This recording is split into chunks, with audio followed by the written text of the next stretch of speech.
Wait. Sending data. Sending data.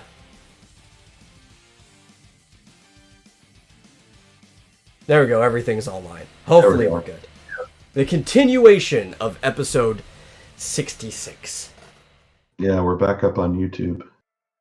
Execute episode 66. That's right. Still waiting for the Muppets season 5 to come out on Blu-ray. It's never going to happen. Especially now that the Muppets are racist. It's just never going to happen. Deal with it. Well, the real reason with that one, too, and why it took forever for 4 to come out, and even not in whole, was rights. Right? Because there's different people have rights to different songs, different people's estates and likenesses. The Muppet Show is just a mess of rights.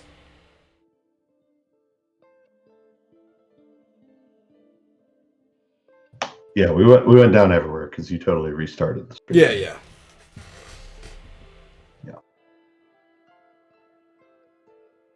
Which I guess you could have done before when it didn't come back up on YouTube. But oh well. Totally could have, yeah. Not the piece. Kept hoping it would. Restream is weird that way.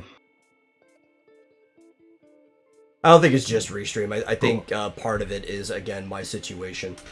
Because the router, now I'm on an extender, which is like right in the living room right there. Maybe 50 feet away at most. Mm-hmm. That's probably not even 50. It's probably like 28 to 30 feet away. But the actual main router is probably 100 feet away as the crow flies.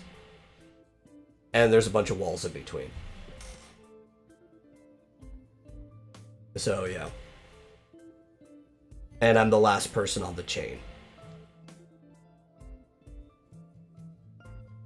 There we go. Yeah, but the thing with Restream is when you've started a stream, you can turn off a channel, but you can't turn one on. Yeah. You have to start over, which sucks. Which is ridiculous. Like if it can't connect for whatever reason, you can't like wait a few minutes and like just because there's those switches on Restream. But they lock theoretically turn it back on. Yeah. I don't understand why you can't turn it on. It's weird. Whatever. So last we were talking about how bad Amazing Spider-Man 2 was. No, that was I don't have moved an hour on. ago. Sorry about that. If at any time you lose feed, you can try hopping to one of our other channels on different services. We are always live on Twitch, YouTube, and DLive at the same time. Mm-hmm. That's right. But yeah, I don't... Like, we were talking about Paramount Plus, and like, I don't get why everyone has their own streaming service. Like, you know, it was a good idea when it was like Netflix was the only one. Okay, Amazon added theirs. All right. Then it's, and Hulu. But then it starts, just snowballing, and it's just I kind of liked it when it was just Netflix and Hulu, because I think there needs to be some type of market competition. But those two were fine. Yeah, 2 or maybe 3. I mean, whatever. Here's the thing. I have Amazon Prime. I've always paid for Amazon Prime, even before they had video. Yeah. Just because I've often ordered stuff from Amazon, and I like the free shipping. And then I like Prime Now. I don't even know if they have it around here. But in Phoenix, Prime Now is how I got all my groceries. Mm. I would order all my groceries and get it same day. It's awesome. So I've always had Amazon Prime, and then I like how they added the movie watching thing on Twitch. So there's a lot of together. And I understand a lot of people don't have Amazon Prime for whatever reason. Either they can't justify the cost or they don't like Amazon. Totally understandable. But for me, I like Amazon Prime, and I like the video. And I like it as a I like it as an alternative to Netflix. I've I never was had going to say Hulu. the same thing, Ulrich, is that it is basically just like cable. Remember back with your cable TV and or like satellite packages where it's like here's the main package, but now if you really want to watch everything, you got to get this package and that one and all these different add-ons, and now you're paying like $250 every single month to watch everything. Yeah. Now, here's the thing. I don't pay that much. I don't know what it is, $12 or maybe it's 15 for Netflix. Yeah. And then Yeah, I think it's about 12 for the basic They keep package, and you can bump it up to 15 if you want like 4 HD streams at the same time. Like if 4 people want to use it. I don't have that, but I have like the $12 package. And then I pay whatever it is, 10 or $12 a month for Amazon Prime. Yeah. And that's like it. And then Which is you know, like obviously cheaper, I think, if you get Amazon Prime by the year. Yeah, I pay it yearly. Yeah. And it's like it's only like $80 a year. And it's like, hell yeah, I'll do that. I save on shipping alone. Yeah, I had it for a while. I just couldn't justify the price. It had nothing to do with me thinking Apple's a horrible company, which it is, but I don't care. I get a lot of shit from... I think Apple's a horrible company too. But yeah, Amazon's a horrible company. That's what I meant to say. See, it's that Freudian slip of like, I'm just ready to start shitting on Apple. But yeah, Amazon, I do think they're a horrible company, but I buy so much stuff from it. That's not stopping me from using them as a service. It's just justifying the price. Yeah, and it's such a shame because I always liked Amazon. I never thought they were that bad a company until like they started banning books. They started, banning they were never web services. Good company, but I at least used to be able to say they were fairly neutral, which you never bother me. But then, like, I don't know, within the last 5 to 6 years, they started going in a different direction. Yeah, and I mean, they're not as bad as like Twitter and frankly YouTube or Twitch or whatever, but well, I mean, they are as bad as Twitch. Well, yeah, that's right. They are Twitch. because they're the same company. Right, I forgot about that. But no, I haven't given up my Amazon Prime account. I'm not likely to unless they go seriously like overboard with political shit. But I can justify. Yeah, I think it's like $80 a year, and that is really good, right? I can justify that easy. Let's see. Have you seen how little they pay the authors for the, I don't know, audiobooks? Okay. I was trying to figure out what that was supposed to be. No, I mean, I know how little they pay the authors for print on demand or how much. It's actually up to you because I do books through them. I haven't tried doing an audiobook yet. I should. I should narrate my own book and put it up there. I'd probably get more sales on that. I just haven't taken the time to do it. But to be honest, nobody gets a good price for audiobooks unless you host it on your own site. Like, rates for other services are just low, and that's something you should expect. But you're probably still, unless you're already famous or popular, you're going to be making more money going through these services that give you low rates because they have a storefront where you're easily searchable and nobody's going to your personal site to buy it from you. Yeah. But anyway, yeah. What was it? Paramount Plus? Yep, Paramount Plus. I'm not even paying for Disney Plus anymore. Yeah. At least Disney's a mega conglomerate that has many lower studios under it now. What is Paramount? Yeah, I paid for Disney Plus for all of 2 months, I think, basically to binge The Mandalorian, which I'm not going to watch anymore now anyway. And for WandaVision, which is, which I can get elsewhere. So.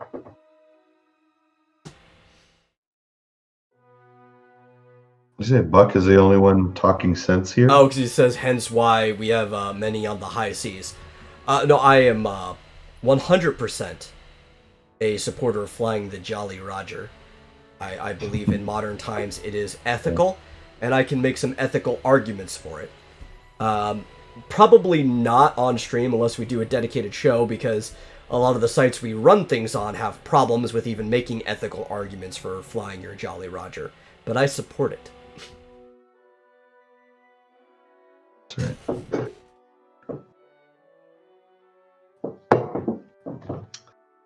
Yeah, who says, you know,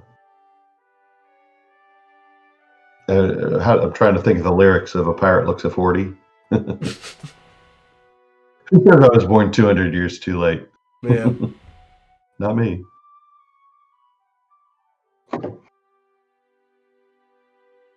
So, yeah, I don't even remember what the movie or show was that we were talking about. But the whole idea of a Paramount specific streaming service. Well, apparently Paramount Plus is a relaunched version of CBS All Access. Oh, is it? Yeah, Okay. yeah. Where CBS and Paramount, which I think they're connected together. Like they're somehow related. I don't know if there's a parent company situation going on or anything there, but it's going to have both Paramount and CBS products in there. You know, when what's it called? Star Trek Discovery first came around, I paid for 1 month of CBS All Access, and I paid for it with one of those privacy credit cards that you can just cancel. Yeah. And so after the first month, I just canceled the card and was like, no, not paying for this shit anymore. This is awful.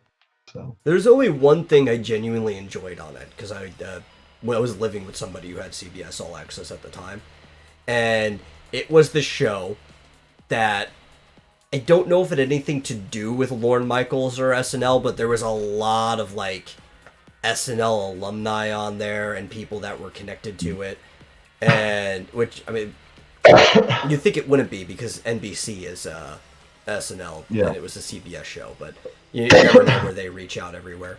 And it was called No Activity, and I think I've talked about it on the show before. And it was basically, it was about a police like stakeout, but nothing ever happened. Like episodes and episodes went on and nothing ever happened, but it was funny.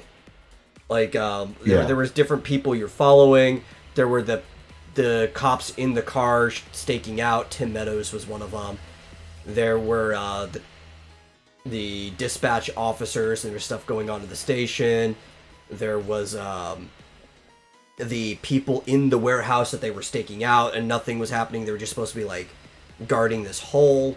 And then there was like these people digging a tunnel from Mexico, and you like kept checking in on all four of these people, and there were jokes and bits and stuff that happened, but like genuinely nothing impactful ever happened. It was a really funny show though. Like at one point, J.K. Simmons came in, and he was supposed to be like doing some type of supervising review of their performance while they were on a stakeout. So he's like, pretend I'm not here, just sitting in the back seat the whole time. And then he starts like breaking down about his life story, about how like he left his family to go be with this man that he met on like Tinder or something like that. But then he didn't realize that he got catfished, because when he actually showed up to the man's house, he had no idea who he was. And it's like, it was like a really awkward moment, but that's what made it funny, because the two people in the actual officers in the car had no idea how to interact with this situation whatsoever, especially because anytime they talked, they got yelled at, because he was like, pretend I'm not here, I'm just supposed to be supervising you. It was a good show. Like, I especially Sailing the High Seas, I definitely recommend people at least watch the beginning of it. Never even heard of that show. Yeah, because it was on frickin' CBS Access. Like, who hears about this shit, right? Was it recent? Must have been recent.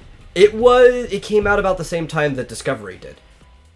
Oh, okay. In fact, that's the only reason I saw it, is because I was waiting for everybody else to come in to watch Discovery, because I was watching it with them at the time.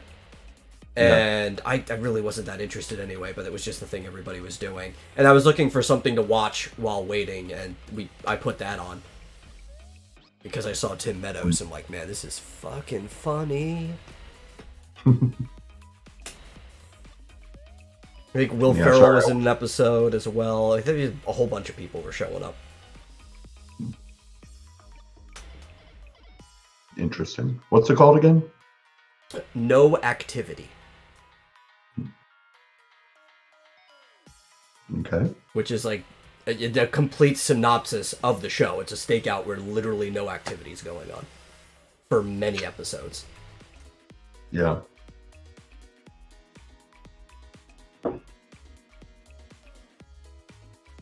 Well. Yeah. Yeah, I can't think of any other anecdotes about streaming services. Yeah, I feel like the only thing that's probably going to draw anybody to Paramount Plus is that there's a SpongeBob SquarePants spin-off called Camp Coral. Oh. And, I mean, that's probably going to be enough just because, like, parents will put it on for their kids. Yeah. Oh, you know what I was going to say? I'm planning on getting HBO Plus just long enough to watch the Snyder Cut of Justice League. So I'll get that for a month. If I were to watch it, I think I would refuse to pay for it in any sense and just, yo-ho. No. I'll pay for it for a month. I don't mind.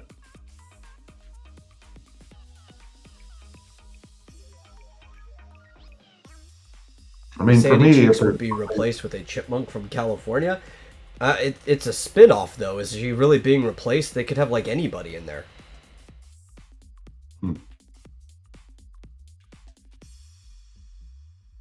the way I figure, if it's something that I'm actually going to use and potentially enjoy, I'll pay for it. Yeah. But yeah, after the month though, it's like, what else is on there? I had that for a little while I was watching. What was I watching on there? I don't know. Something- I know you watched Wonder Woman at one point. Oh yeah, I guess I watched that. Yeah, that was awful. Yeah. Like 2 hours of my life that I'll never get back. Has anyone ever used, I'm guessing, I'm short for Image BB as an alt to Imgur? Image UR? No, I don't even use Imgur. Just, I mean, if somebody sends me an image through it, I'll obviously click on it to look at the image, but I don't use it as like an image uploading service.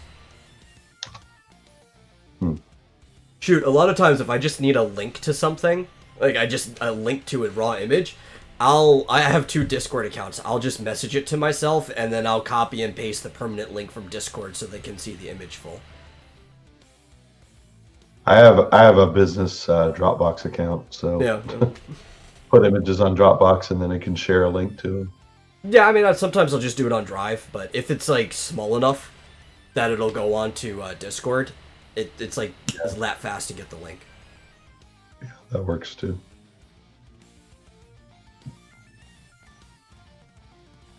But no, I've never used Image BB. But I just looked at it and it looks okay. Yeah. I mean, When I think of Imgur, I think of it like existing purely for memes. I mean, I know it's there so you can literally share any image with somebody and get like a short link to it. But like, all I think of is memes. I think that's like the sole reason that site exists. Imgur. Yeah. So you need to send a proof image to someone, but you can't send pics via Minds DM. I know, that actually upsets me. It's like a really old school classic instant messenger. I think it's because it is encrypted and why you need a separate password to use their messenger. But I don't know why they haven't upgraded it to at least have a low file size image share. Like, even if you can only do something that's 1 megabit, you know? Mm-hmm. They need to work on their messaging app.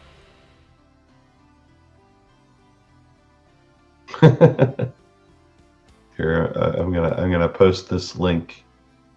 Oh, I know.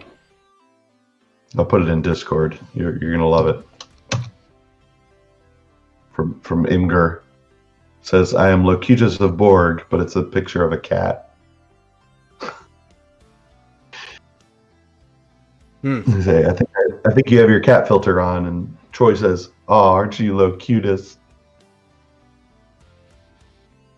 Anyway, that was the first thing that came up when I went to Imgur just now. Yeah, that was one of the funniest cases that happened recently. I'm trying to remember what it was. It was either Australia or something, but a lot of these court cases are being streamed live publicly, since you can't go to courtrooms and stuff. And it's like, I swear, sir, I'm not a cat. I have my assistant here trying to help me turn it off.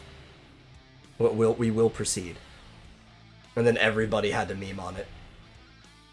Just freaking boomers. I assure you, I'm quite menacing.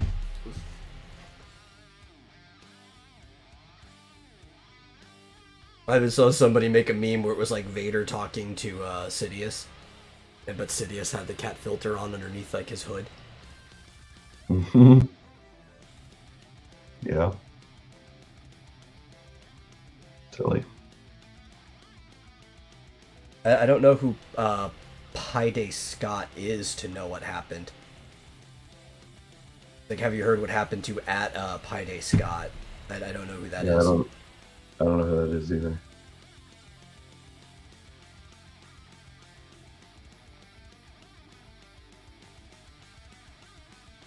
The cutest. That's what it says. Anyway. Yeah. Yeah, who the hell is Pi Day Scott? I don't know. So here's something, strictly just an opinion piece. Or talk about an opinion on somebody's opinion piece. Because I think people, when they like to say something got popular for one reason or another, they like to harp on one thing without, like, really giving credit to the other side. And there's this opinion article going around about the reason Pokemon was such a huge hit, since we're getting to a big anniversary for Pokemon right now. It's the 25th. Was because it's a cooperative game series, like even from the beginning. Which, to some degree, it is a cooperative game series, because you had to trade to get every single Pokemon. I mean, you could just own 2 Game Boys and both red and blue. But there were Pokemon that were exclusive to one version or the other, so you had to trade with somebody to get everything. But trading was about as cooperative as those games got.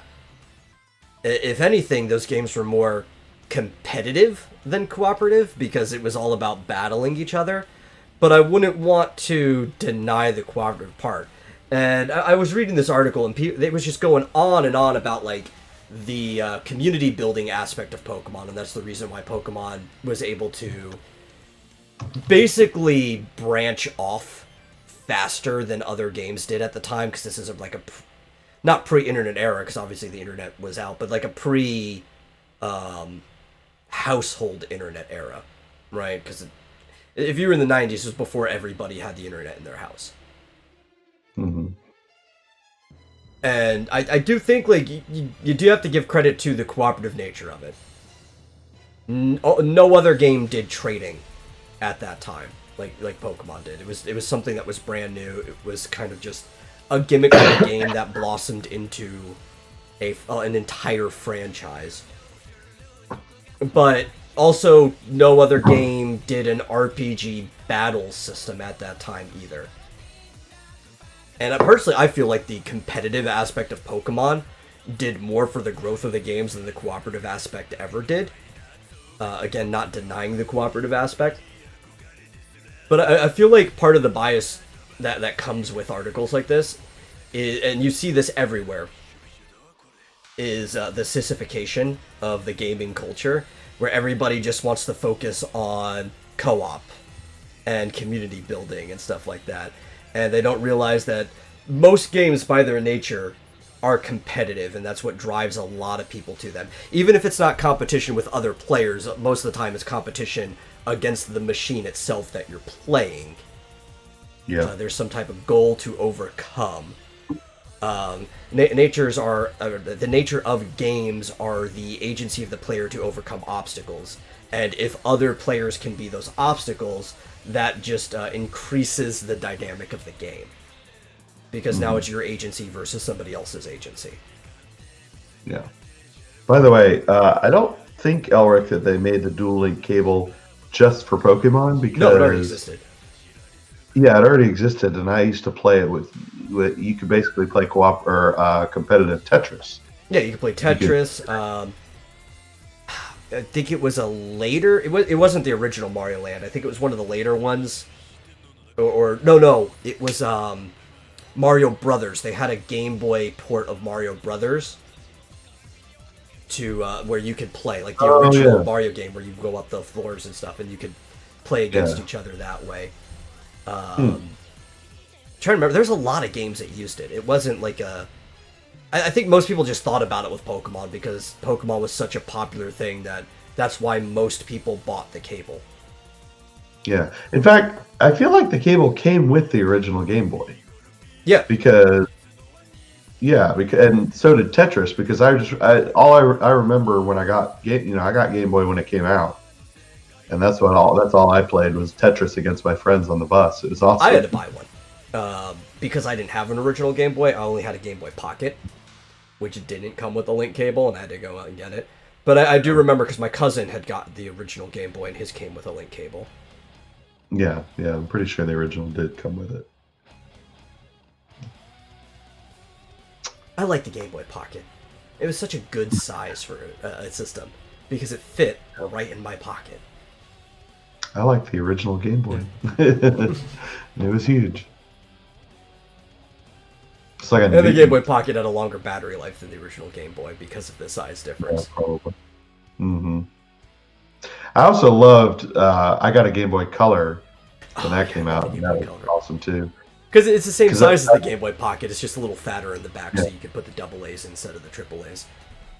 Yeah, and I played that. I think no. And I feel like I probably had it on NES as well. But I had the Dragon Quest or Dragon Warrior 1 and 2 game for Game Boy Color. I feel like I did also play those games on NES when they came out. But what was cool is so Pokemon came out so close to the launch of the Game Boy Color, even though they came out before it did, that they knew the Game Boy Color was coming out. Mm-hmm. So despite the fact that it was primarily programmed to be a black and white game, they had like code in there for when the color came out that different towns would have, like, the color palette would change to match the name of the town. So there was like Palette Town was kind of just like brown because a color palette is usually like made of wood, but then you go from town to town and Pewter's kind of like grayish and cold colors. Then you have like the blue for Cerulean, Vermilion was like yellow, and so on and so forth. Yeah, I remember when they came out, or when they were about to come out with the Game Boy Color, a lot of the later Game Boy games that were compatible with either one they were able to put in extra code so that when you put it in a Game Boy Color, like I think it was the Donkey Kong game was a both. It was a Game Boy game, but when you put it in the Game Boy Color, it actually Donkey Kong Land, which was just a port of Donkey Kong Country simplified for the Game Boy. No, this was Donkey Kong, like the original Donkey Kong game. Oh, yeah, I'm sure that one did too, but Donkey Kong Land had color in it. Yeah. Which was a port of Donkey Kong Country. Mm-hmm. Okay, yeah. But yeah, I just remember Donkey Kong because it had like the first, like the 4 levels of the arcade Donkey Kong, but then it had like 100 more original levels, which was awesome. Yeah. Because they started basically a whole series, because they were it was Donkey Kong Jr., there was Donkey Kong 2 and Donkey Kong 3.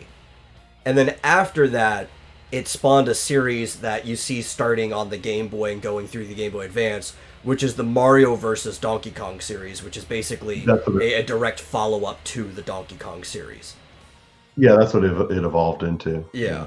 And then we got the March of the Mini series, which I really like the mini series. It's such a weird change on stuff because it's kind of like a Mario version of Lemmings in a way. Mm-hmm. Game Boy Advance. What? You talking about Link's Awakening? Mr. Squeaker Or says are there you was talking about the Oracle games that came out afterwards? Yeah, he says there's a hidden shop in the Game Boy Color Legend of Zelda that only opened when it was on the Game Boy Advance. I'm not And I know- aware of this. Yeah, I've never heard of this. Yeah. I know I Game know Boy there's Advance. archive library in the Oracle's games that only opens up if you link the two games together, and that was kind of like the point of linking the games together. Or I think re-released versions, it's almost like a director's cut. They unlock it for you anyway, since you can't link the games together anymore. Yeah, but I know like the original Game Boy Advance was backwards compatible. You could put Game Boy Color games in it. Well, for a while, all the way. Every single, I guess with the DSi being the one exception because of the DSi being the DSi, but that's kind of like a mid-generation leap. Each handheld generation was backwards compatible a single generation. Yeah. Except like the Advance SP was not backwards compatible. But much like the DSi, that was a mid-generation leap. Right. Yeah. Yeah. The original DS could play Game Boy Advance games. And the 3DS can play DS games. Well, 3DS could always, like all the way through, right? Yeah. Could the new 3DS play DS games? Yeah. One of the reasons for that is because the actual framework of the DS and the 3DS aren't that different, and the cartridges are shaped the same, so at no point would they lose the ability to play them. Interestingly, though, they are different because Citra cannot play DS games. Yeah. It's not that different, but there is a DS emulator in the 3DS operating software. I don't know why they don't have it working in Citra though. I don't know what they did to go about making Citra. That maybe they had to basically rebuild the operating system from scratch to be able to play the games, and they only have the 3DS execution part of it. Yeah. But they probably figured total operating system, there is an emulator for the DS. Yeah, I mean Citra is built from scratch, so it is a 3DS emulator. Yeah. If you wanted a 2DS emulator, there are already those. Yeah. They weren't gonna rebuild that again. Yeah. So, I mean, Citra's nice. It has a nice interface and everything, but there are other DS emulators that you can get. So, it's really not. But I do. Now, like maybe we'll get an even better 3DS emulator, just because the 3DS is not being continued or what's it called? Serviced anymore. Supported. It's not being supported. So maybe some people will actually just kind of rip apart the operating system of the 3DS now. Maybe. I mean, it's good. Like 99% there. There are a few games that are a little bit iffy. Like I tried playing, what's it called? Luigi's Mansion Dark Moon, and that one has some major like frame rate issues. And the problem with Citra is anything you want to play, even if it is a previous game, has to be configured for Citra, right? So like it can work with virtual console games technically. So you could even take any old game and make it a virtual console game, but it has to be configured to run on Citra through the 3DS execution. Yeah, and it also has to be unencrypted. Yeah. But I mean that's easy. But there's a lot of like game hacks that are available for Citra. Like, a lot of them, some of the most popular Pokemon hacks from the double screen games and stuff. People have already reconfigured to work on Citra because of how popular of a emulation platform it is. Mm-hmm. Thank God Virtual Boy games aren't backwards compatible. Yeah. No, the thing is you need to make them forward compatible. They're not like present compatible. Yeah, like what you need to do is Not you need to take compatible the with the game. human brain. You need to add extra layers to it, some other colors, and then actually just make them a new game that plays similarly on a new system. Yeah. Yeah, apparently there are a couple of decent Virtual Boy games that just, you know, nobody ever heard of because they Yeah, were on Virtual Boy. just swept under the rug. Yeah. Like there was a decent Wario game apparently for Yeah, it that they've I've played a never few. like remade for other devices. Tennis was fine, but that's like the only game anybody knows about on there because I think it was the game that came with it. Yeah. Yeah. My cousin had a Virtual Boy. I would play it when I was over at his place. Mhm. By the way, speaking of porting, I have heard since we last talked about it that they are definitely bringing Twilight Princess and Wind Waker to the Switch. Oh, that's good. I heard rumors of it. I didn't hear confirmation yet, so that's good to hear. Yeah, I'd have to look at and find the original source, but I heard it through Game Over Jesse, and he's usually spot on. So Yeah. Oh, I know what you're talking about, Elric. He says, I love the red and blue glitch that basically made it to where your third item was basically infinite. No, it was your fourth item slot, and it was from encountering missing number, which missing number was a glitched Pokemon. It looks like it's a scrambled Rhydon, or Rhyhorn is like one of those, and it is just a bugged spot of an unused Pokemon that never got a proper like moveset or image or anything like that. Its cry is even kind of like a blended cry of one of the other Pokemon. And you can find it by surfing around Cinnabar Island, and if you run from it, the fourth item slot just becomes like practically infinite. Like it'll never run out. yeah. So if you don't use your Master Ball yet, you have infinite Master Balls. Cool. Yeah. Did I tell you I got Pokemon Sword finally? I You broke down did? and got it. Have you made any progress on it? No, I haven't played it in several weeks. I'll have to go back and play. I was thinking about after this, maybe I'll play it some more.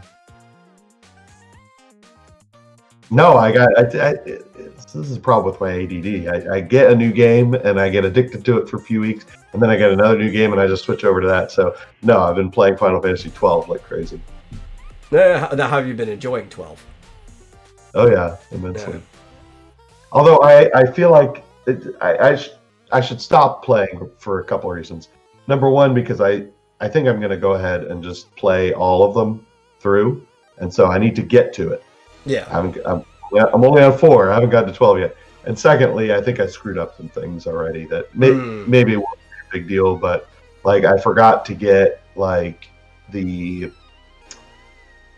there's like a couple of, I don't know what they call it, epic hunts or something like that. Mm-hmm.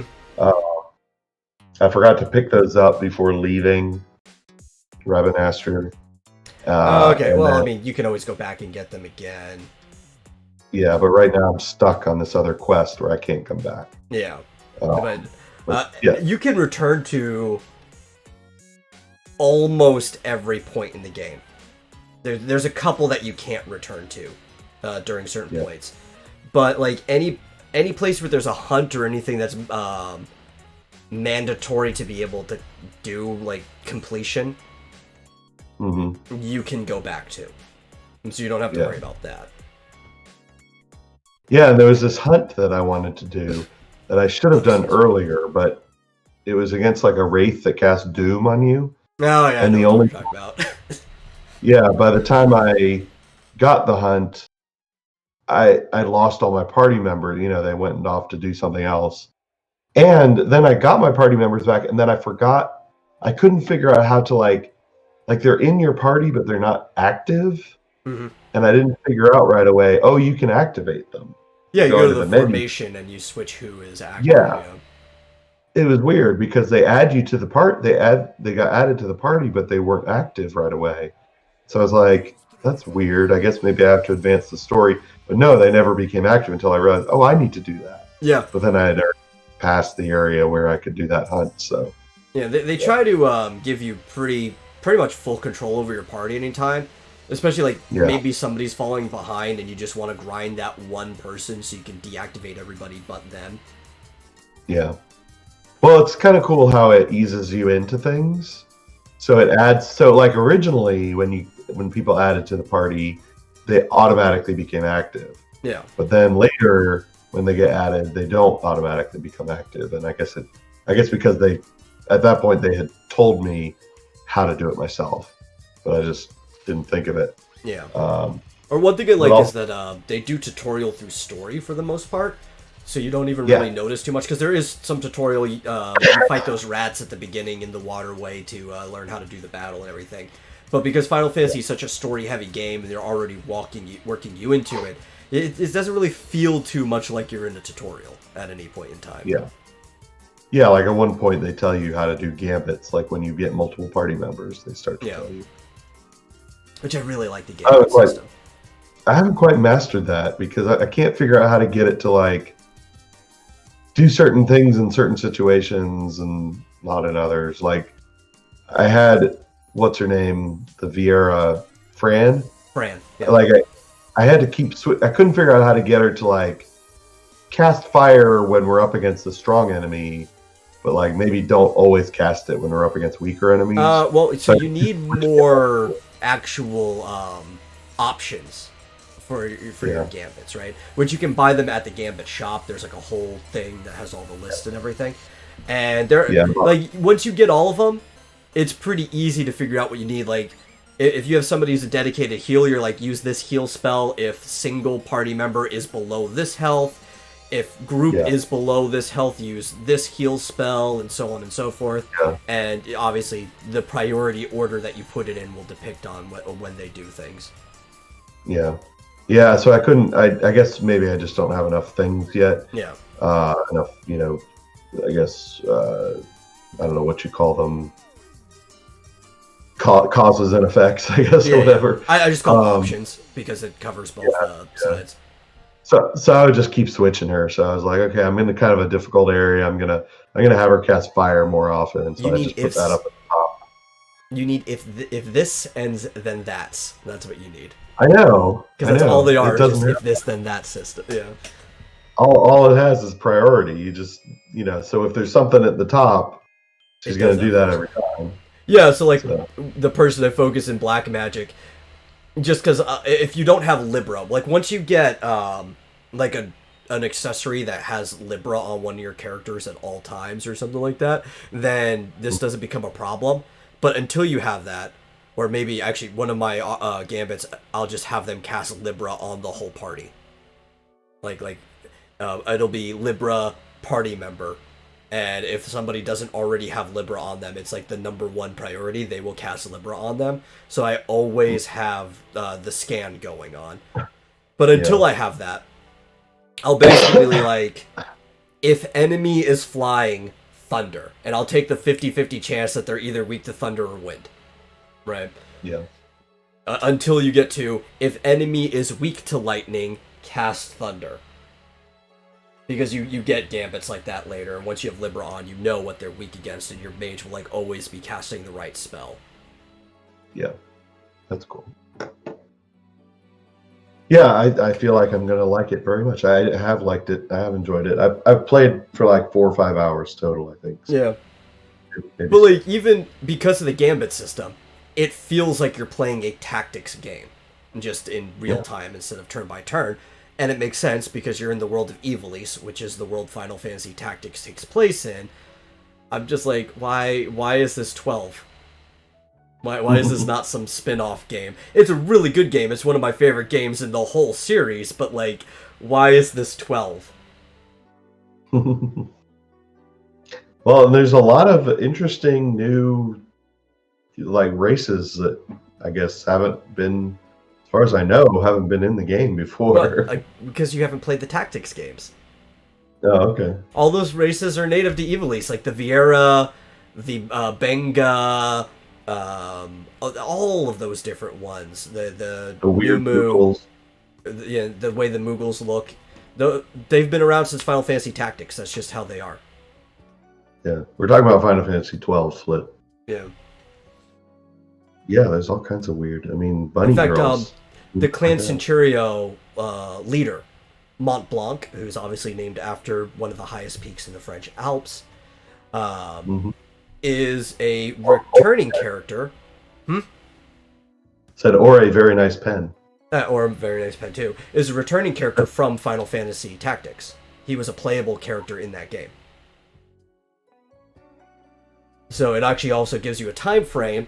This game can't be so far after the Final Fantasy Tactics that Mont Blanc is dead, because he's obviously still alive. Yeah. Ulrich, I've beaten 1, 2, and 3. So I plan on playing 4, 5, 6, 7, 8, 9, 10, 12. Well, 10, 10, 2. At some point, I'll play Final Fantasy for the after years. Yeah. 12, 13, 13, 2, 13, 3, and 15. Yeah. All those bonus side games can make up for the fact that you really can't run through 11 or 14 on stream. Yeah. They're online games, right? Yeah. So. All of them. You must play all of them. Yeah, I feel like I will. I beat 3. Yeah, did you miss it? I beat 3. I was there. It was probably late at night or early in the morning or something. Yeah. Who knows? When a sane person was asleep. or both. So when a sane person was asleep. That's right. So, anyway, we always end up talking about Final Fantasy. Yeah, well, you know what? I've got 3 favorite franchises, and we end up talking about all 3 of them a lot. My 3 favorite franchises, no specific order, I kind of like all 3 of them about the same, are Final Fantasy, The Legend of Zelda, and Animal Crossing. There you go. Yeah. It reminds me, I need to get back to Animal Crossing and get my warp pipes. Yeah, I do too.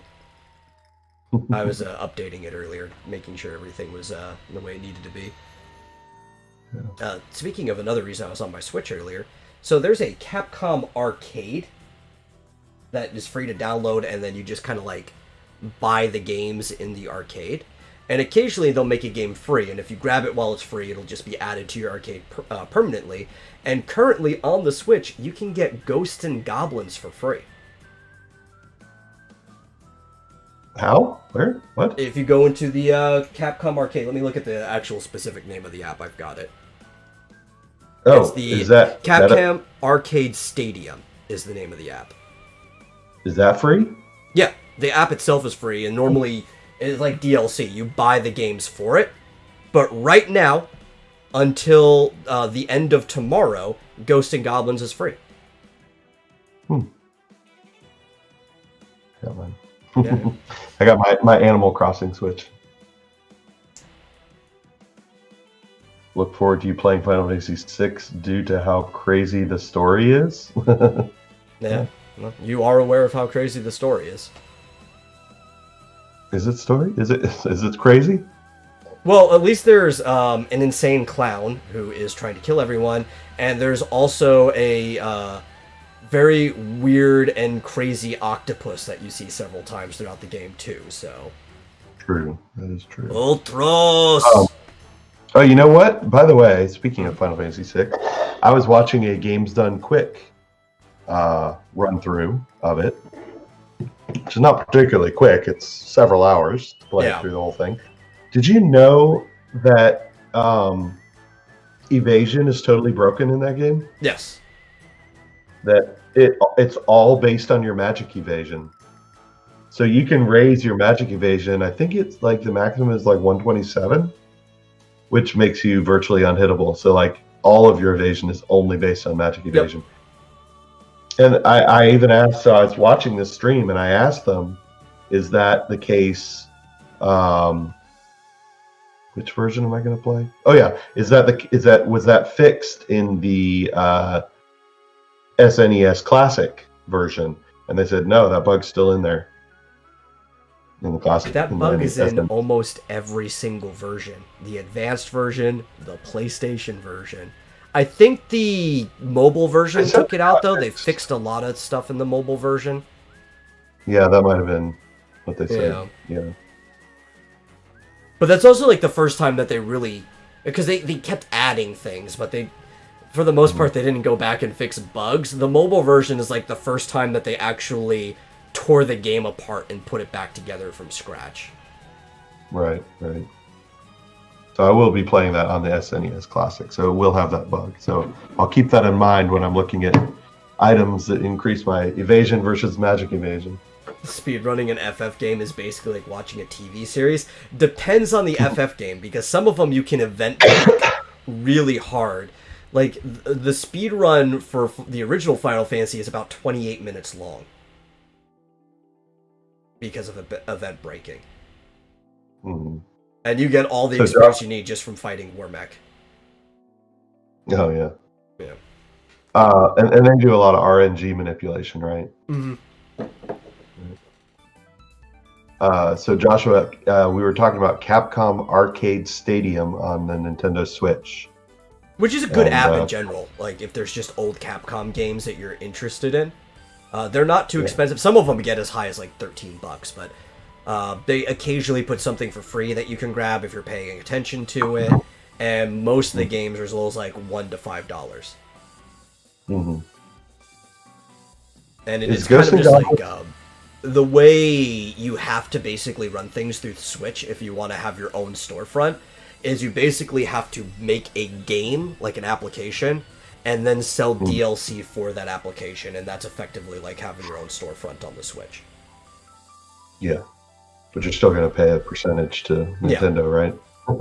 Yeah, it just lets you control how the content gets distributed, which some companies prefer. Mm-hmm. And it makes it easier to, like, again, talking about controlling distribution, it makes it easier for people to find the content because they know all your classic games are in this one app. So they could go to that app, look at DLC for that app, and all the games are right there without having to search to see if each individual game is in the eShop. Yeah. Hi, Rebellious Pastry, by the way. I did see you. Yeah. What are your 26 favorite Def Leppard songs in alphabetical order? I don't know. But yes, Malik should have written Pour Some Sugar on Me like 26 times. Ghosts and it's Goblins not even like close to their best song. I just really like it. Yeah. So Ghosts and Goblins is a stupidly difficult old video game. Oh yeah. Like that makes you run the entire game twice to win. That's correct. As opposed to say like Super Ghosts and Goblins, which is way easier. Yeah. Oh, and they've just I was just looking at this. They're coming out with a new Ghosts and Goblins game. Oh, cool. Which I will not be getting because I don't particularly like Ghosts and Goblins, but it looks cool for fans. Ghosts and Goblins Resurrection, which comes out tomorrow. What do you know? Oh, cool. I probably won't be getting it either. Because I really only like being frustrated at the original Ghosts and Goblins. Exactly. My nose is so itchy.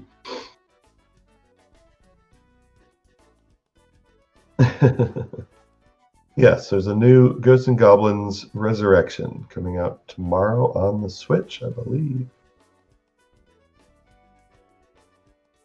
It's called the Advanced Shop. Oh, he went up and looked it up, Mr. Squeakers.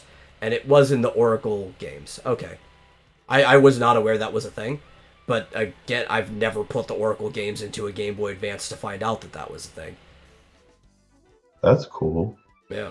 I'm imagining. I imagine that the one that I was playing with the emulator, or basically on my SNES Classic, with an emulator engine, I imagine will not have that. I don't know.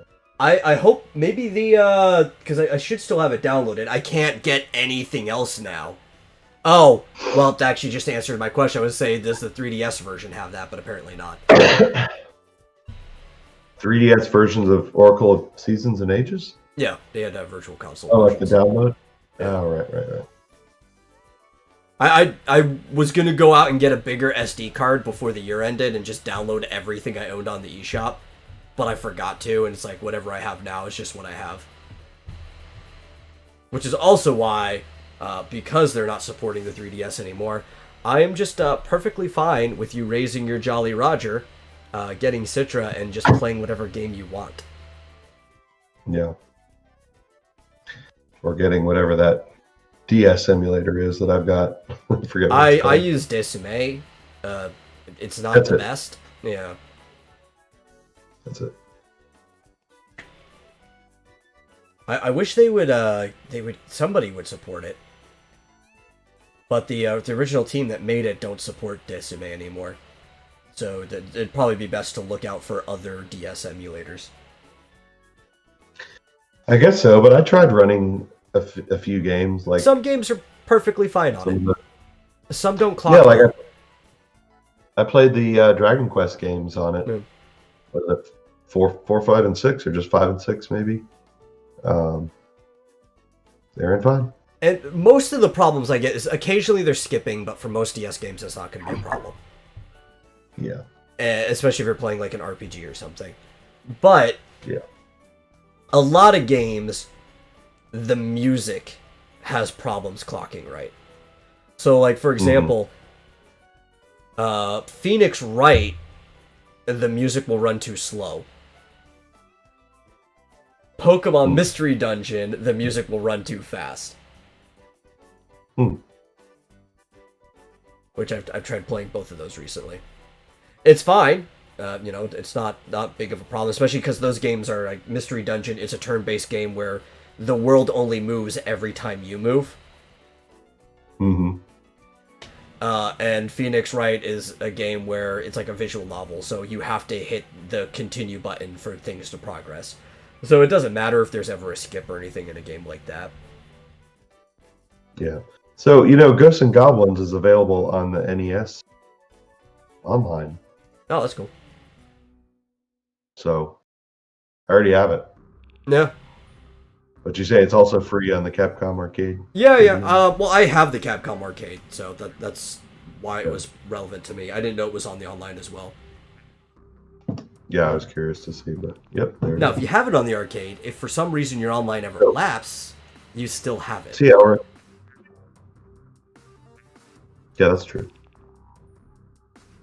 Because you do have to pay for that. Let me turn this down. Yeah.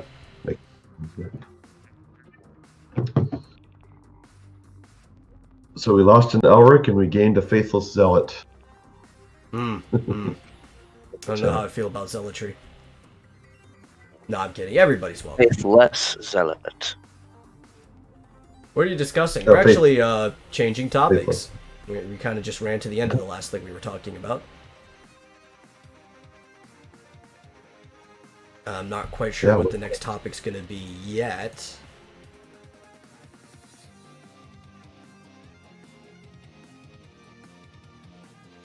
Oh. I'll look at this later. Oh, don't need to do it right now. Well, it is the last hour. We could always talk about the last session. Yeah, Is we it do need to talk about the yeah, RPG. We also didn't talk about WandaVision yet.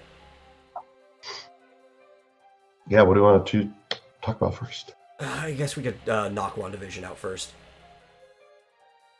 I don't know if I was in a weird mood. Rebellious Pastry? I don't know if I was in a weird mood or what. I just thought that was a weird episode. Yeah, there are some weird parts that I enjoyed about it. I kind of enjoy, I guess if we're going to talk about it, there's going to be spoilers. Like, not just episodic spoilers, but like heavy spoilers too. If you haven't watched a single episode, this could ruin your enjoyment of the show. So warning. Yeah. WandaVision spoilers coming. Yeah. Not that I don't think the show's so enjoyable that spoilers matter, but to each their own. Somebody else may enjoy it way more than I do. Yeah. Or be more interested in it. So, fair warning. But so Agnes. To answer Joshua's question, that's Buck. Yeah, that's Travis. It's Travis. So yeah, go ahead. He's played 2 different characters in the RPG so far. But yeah, so Agnes, whose name is actually, Agnes is a real name, but kind of a contraction for the character's real name as well, is Agatha Harkness. Yeah, Agatha Harkness. Almost rolled over my own tongue there. Who is Confirmed. a Marvel character, like an actual one from the comics that were brought in. She's a witch. It's been around for a really long time. I didn't know too much about the character. I've seen her a few times. But before you looked her up, and they've deepened her backstory that she's like several thousands of years old. The earliest I knew about her was that she was around in the Salem witch trials.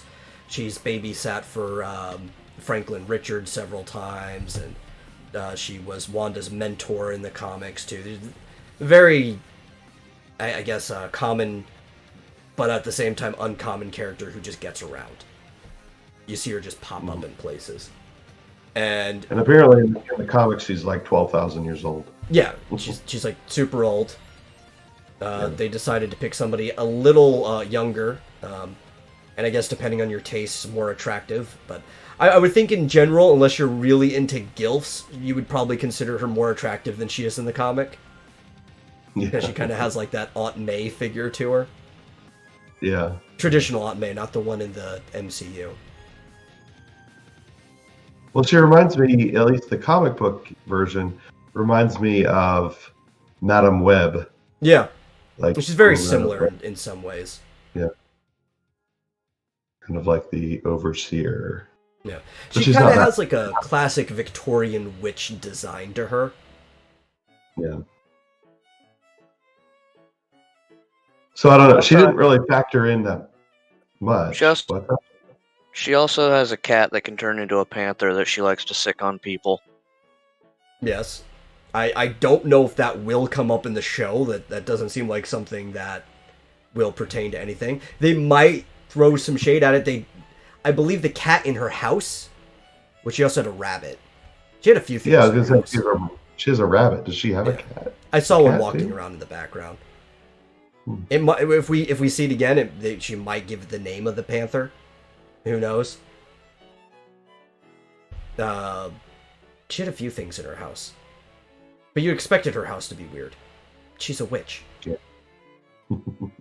But they basically showed that Harkness was behind everything, to some extent. Like, obviously it's Wanda's powers that are doing the main thing, but the person who's been, like, pulling some of the strings, leading some of the events and stuff like that, has been Agatha the whole time. There's even this, like, kooky little scene in there with kind of almost like it sounded like a parody of the Munsters theme song.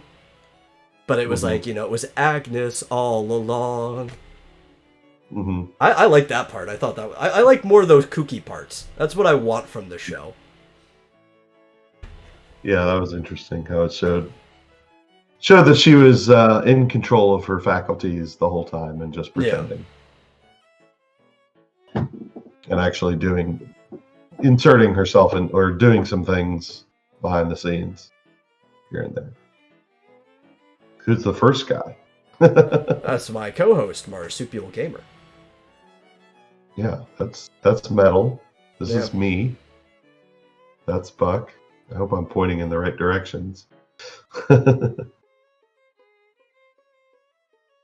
Joshua says sequence was good. Sorry, go ahead. I was just saying, I think you were pointing in the right directions. Oh, yeah. So Joshua says, I like the ominous scene when Wanda goes to Agatha's house and realizes the kids are gone and goes to the basement. Yeah. I like that whole sequence. It seemed... purple. Yeah. Purple vines everywhere. But I mean, other stuff happened first, right? Yeah, there's a lot of stuff that happened first. So, yeah, so what's her name? What was her name? The quirky girl? Darcy. Darcy, I'm trying to figure out who you were talking about. She's in the circus now. Oh, yeah, yes, it's Marsupial. Me. So, yeah, she got incorporated into the circus. Vision goes to talk to her and he zaps her out. He's able to bring people out of the trance, right? Yeah, because of the mind does stone. That. Yeah. So they're headed back to the house, but they keep getting detained in one way or the other. Mostly at the same street corner. What's that? And it mostly all happened at the same street corner. It's like they hit every red light, and then there was like construction goes by as soon as they get the green, and then after the construction passes, a freaking like crosswalk comes, and he's just like, "What am I doing here?" And just kind of like starts flying home. Right. So, I guess for some reason Wanda doesn't want them back. Somehow, I guess she's kind of freaking out. Yeah, she doesn't really know how to handle everything that's going on. It's kind of gotten out of her control. Yeah. But it was I guess they were going for an office? Well, I think it's like a mix because these shows all share like a central format. That's the word I'm looking for. Mm-hmm. The opening theme to the show, because each episode's got like its own little sitcom opening, was definitely based off of the Office. But a lot of the other stuff, it felt more contemporary, like Modern Family, which you could put like two bookends of the show type. Especially looking at the way Wanda was acting. She almost was spitting out the exact character of the mother from Modern Family. Yeah, that's true. So yeah, was it Wanda or was it Agatha that didn't want Vision there? Could very much be Agatha. Yeah, maybe she was trying to push Wanda into the situation where she would be alone. Because at the end, I mean, she could have totally done anything to stop her from going down to the basement. She wanted her there. Yeah. So I don't know. I found it to be a very odd episode. It was just... It's pretty funny. I don't know. Maybe not. Yeah. Like I said, maybe I was in a weird mood or something, but I was watching it and I was like, I don't know. This episode didn't make a whole lot of sense to me. For some reason, I'll have to rewatch it. Well, the part that felt off to me, even though I like the character, I like the comic version of her too, but is all the parts relating to Monica Rambeau. Mm-hmm. Those were the parts, like, I get it. They're finally forcing her into the role of Photon that they've been slowly pushing from the beginning. They even kind of hint it because that was like her mother's code name when she worked at S.H.I.E.L.D. and S.W.O.R.D. But it's just the pacing of the spots with her completely throw you out of the loop of the sitcom. And it I don't know, it feels like fake tension. You know what I mean? Like manufactured tension. The situations aren't actually as heated as they look. Yeah, I mean, I can understand they're concerned with the people in the town, but it's like there's nothing really like imminent threat kind of thing happening, but they kind of are acting like it is. So it's a little bit weird. Yeah, I agree, Joshua. The stuff outside the Hex just isn't that good. Yeah. But they're all like, ooh, the bad guy, or the guy was trying to create another Vision or they're bring him back to life, yeah. Clone him or something like that. And then they decide they're going to try and get through, and the truck doesn't make it, but then for some reason she thinks she can make it through the Hex, and then she does. And now she has powers. Yes. That's all very hand-wavy. Why they did kind they of set it up? They're like, you've been through the wall twice.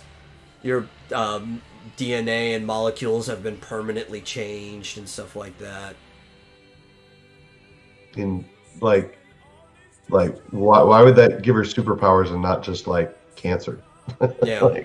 Why does nobody else have superpowers? It's like, oh, they're probably gonna pull some BS of like her exposure to Captain Marvel or something like that. Yeah, or her going in and out multiple times. Like nobody else has done that. But like, why did they think the truck could make it through without getting transformed? Because it's made of space age material, and like, okay, magic, like metal versus magic. Like I don't know why they thought that would work. Didn't they realize before that they were supposed to send in things that were contemporary to the time period inside the Hex? Yeah, that made no sense. Oh, because it's super reinforced. It's gonna survive magic, like literal magic. Like, no, that's not gonna happen. And of course, it got transformed into like a pickup truck or something. Yeah. But she could make it through because plot armor, I guess. Yeah, I think literally. So yeah, that was a bit odd, but whatever. The plot needed it to happen, so it happened.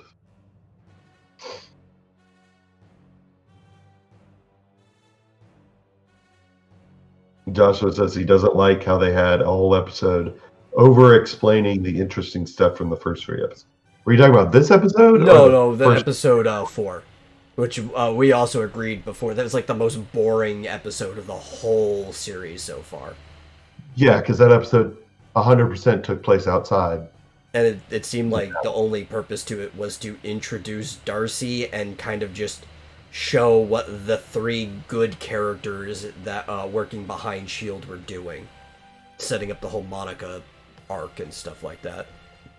Yeah, and I think I said at the time, explaining it to us like we're children. Like, you've already figured this stuff out. Like, you don't have to sort of ruin it for us, right? Like, yeah. I hated that episode. I kind of wish that the whole sitcom thing was still in like the 60s style era, and like have a moment where they're guest starring Cap and he goes through it and he turns young again. Yeah. Yeah, I don't think that was going to happen though. Probably not, but it would have been interesting. Mostly because the actor doesn't want to play Cap again. Well, I was saying, like, I wish instead of 9 episodes, they had done like 30 episodes and like 3 of them in the 50s, 3 of them in the 60s. Give them like, take your time, develop. Like, what's your freaking hurry? Why only 9 episodes? Their hurry is the next movie. These shows are made on an agenda, not to make a good show. Yeah. But like, remember? So I've been watching because I have Netflix. Yeah. So I watched some old shows and stuff, and it's like they used to do 30 or 40 episodes in a season. Yeah. I've been watching Good Place. They did like, I don't know, 20 episodes a season. Yeah, it depends. So, and that's also a rarer thing when you actually look at the historical trends, right? It's just a lot of shows didn't make it past a season or 2. But you have 2 season types, right? You have the actual single season, which would take place in like usually either spring or fall, and that would be 12 episodes because of the weeks that fall in. Or if you were a popular show, you often got a double season, which would start in fall, have a break in winter, and continue in spring, and that would be 24 episodes. Now, some shows actually broke that, and they would start a little bit earlier. Sometimes they'd go through winter and then carry, and you might have up to 50 episodes in the season, which would basically be running all year. Yeah. I guess I'm old because that's what I used to like is, you know, like these sitcoms like Family Ties, you know, they probably had like 40 or 50 But you're also looking at the most popular shows too, right? Yeah. If you go back and look at some of the less popular ones, you're like, oh, I get why that show only had 12 episodes a season. Yeah. And you're right. Like, they've changed what the definition of season is. Like, to me, season is a year, right? Yeah. Like a 52-week year where you'd have room for quite a few episodes. Nowadays, like you said, yeah, there's like a fall season and a spring season. Which has been like that for quite a long time, at least since the 90s. Maybe even the 80s, but yeah. Yeah, but they still would call it season, like the first half of season 1 and the second half of season 1. Yeah. Now it seems like they're going to call it season 1, and then season 2, presumably, maybe it's coming out in the fall. Yeah, so this is kind of why, like, I somewhat respect Netflix on this part, because they're not lying to you by using an old term. When Netflix makes a show, they call them parts. They don't even call them seasons, right? So if part 1 is only 8 episodes, it's not like it would take you a literal season's worth of weeks to watch through it if you saved it for once a week. it's just the first part of the series. And it's like, okay, I would still prefer it to be longer because a lot of your series seem kind of short, but at least you're being honest about it with your naming mechanism. Mm-hmm. Now here's my. I have a problem with Netflix. This is a thing I've not seen anywhere else. Have you noticed how Netflix is breaking up this Transformers show? No, but is it like 4 episodes here and stuff like that? No, they're just breaking it up into separate shows. So no, I did not know that at all. It's bizarre. Instead of like season 1, 2, 3, it's Transformers. I forget what it's called. War for Cybertron, beginning to end. Then the next one is called something completely different, and it was confusing as hell because I was like, "Oh, I'm wondering, is this season 2?" And it's like, "No, there's no season 2. It's a completely different series, but it's really season 2." That's not entirely a new thing. But it's so confusing because I'm like, wait, which one is this? And did I see the other one? I don't remember. Like, I'm so confused. I mean, even in Transformers, that's not entirely new. I know the original Transformers ran seasons, but let's also look at well, there's a couple seasons each, but they broke it into 2 shows. The transition from Beast Wars to Beast Machines. Mm-hmm. And this is just something that happens with shows. Yeah, it just made it confusing because I was trying to figure out. Oh, well. Right. Sometimes a named Power Ranger will be 3 seasons. Sometimes a named show will be 1 season before it's to the next one. And they basically just rename it based on like the core plot and the actors in it.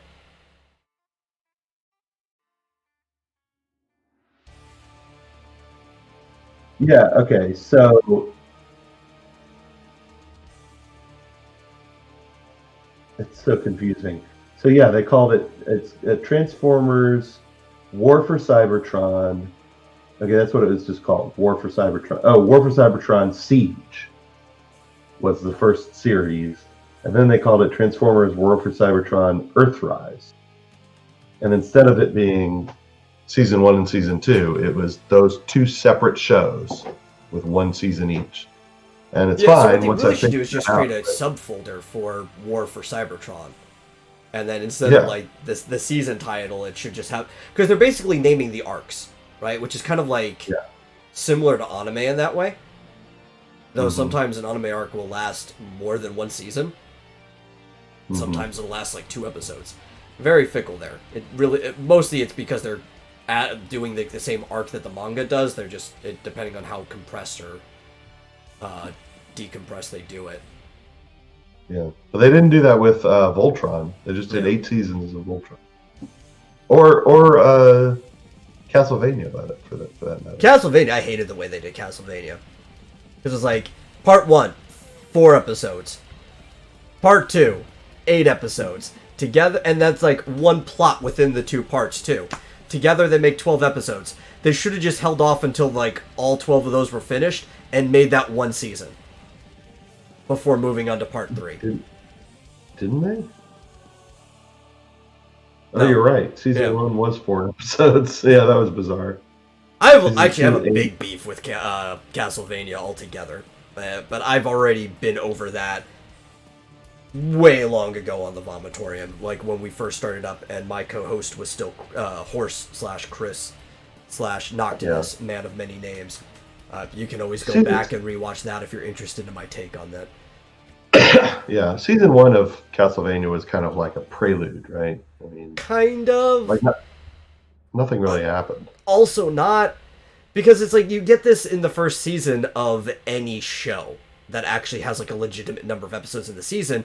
The first couple episodes or so are like the character/world introduction episodes. That's just kind of like the common thing that happens.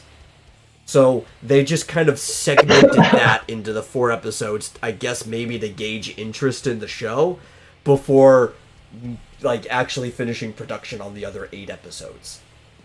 Yeah, they should have just been episodes 5 through 12 of season 1. Yeah. Yeah. But anyway, again, it's not uncommon. Look at the way She-Ra's broken up. After like 2 years, they already had 4 parts because how they cut everything up. I'm not going to look at the way she did it. Well, you don't have to watch the show to see how it's cut up. It's like literally just right there on the story, like a front page. I got you. I was shocked. Like, it doesn't only have 2 seasons now. It's been 2 years. It's like, no, there's 4 parts. I'm like, what? That doesn't make any sense. They just gave you like little chunks of it, like at the beginning of 1 year, end of the next, beginning of the next, so on and so forth. Yeah. So Joshua Hughes says, I thought they were going to say that she already had powers, and that's how she got through the hex. Referring to Monica. I think she technically already did at that point. They just going through again is what forced them to manifest. Because like the X-ray kind of already showed that her molecules had changed, right? Yeah. And then her eyes are glowing as she's trying to go back through. Yeah. It's kind of interesting because she's like, oh, I can do it. But like, why though? Like, could anyone or just her? Yeah. And if it's just her. And why do you know? Or you just have this good gut feeling? Yeah, like I was expecting she would have powers too. Like, I don't know. It was weird. I guess she does now. Yeah. For reason. I don't know. It's a bit confusing. And it's a shame. It's a shame because hopefully I liked the character. I've liked that character from the beginning, and hopefully I like the actress they picked for her too. I think she's doing a good job for it. Yeah. So. And she's got she's got that type of like cute spunk, but she's got the spunk you need because Monica was always a spunky character. Yeah. It would be awesome if she just replaced the Brie. If she became Captain Marvel, yeah, that would be fantastic. Or if they bring in the X-Men, have Rogue take away her powers, she goes into a coma and she's never heard from again. Yeah. Just like and then Monica can become Captain Marvel. Yeah. And Rogue can fly. That would be fantastic. Then you'd still have your strong, powerful, independent women. Yeah. It would just be Rogue. It would be someone with a personality. And it would be a black woman, which according to them is also an improvement over Brie. Oh, you're talking about Monica? Yeah. Yes. If they brought her in. See, I actually... I don't know. I have no problem. I kind of liked it when Rogue had the powers of Miss Marvel, but I also kind of didn't. Because I actually used to really like Carol Danvers as a character. So, like, seeing the title sequence / like, the flashback of showing on how she got those powers in the first place was really upsetting to me. Oh, well. I didn't know anything about Miss Marvel. The only exposure I had to the character was the X-Men 90s cartoon. Because as a character, she'd always bounce around between being a B-lister and down to a D-lister. But at no point, even within like the last 10 years, as hard as they've tried, has she ever been an A-lister. You can't make her an A-lister. In fact, you should treat her like she's a D-lister, and she's a much better character when that's the case. Because she used to be able to be free and just kind of like a sporadic, loose character. I say sporadic, I mean, she was a little uptight from being a military character, but she was like a rule breaker, right? She would go against code and stuff. I liked the old Carol back when she was Miss Marvel. And then they tried to make her Captain Marvel, and then they suddenly just shoved a broomstick so far up her butt it came out the other side.